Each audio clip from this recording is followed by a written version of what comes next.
দিচ্ছেন আমাদের রঞ্জু ভাই, সাবেক কৃতি ফুটবলার, কোনাদি গ্রামের সাবেক কৃতি ফুটবলার, ফুটবলের যারা রক্তে মিশে আছে। এবারে যারা হাসপাতাল হাসুকে ব্যাস করিয়ে দিচ্ছেন আমাদের রঞ্জু ভাই।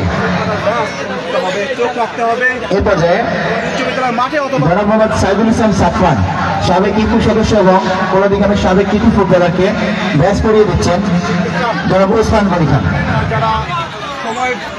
ব্যস্ততার কারণে মাঠে আসতে পারবে না, তারা চোখকে পাশা লাগিয়ে দিতে এই মুহূর্তে আবহাওয়া দিকে বরফ করে দেওয়া হচ্ছে এবং এই পর্ব শেষে মাঠে সাইদুল ইসলাম সাফওয়ানকে ব্যাস করিয়ে দিচ্ছেন ওসমান গনি খান। এবারে জনাব মোহাম্মদ আব্দুল খালেক খানকে ব্যাস করিয়ে দিচ্ছেন আমাদের মেডিকেল টিমের অন্যতম সদস্য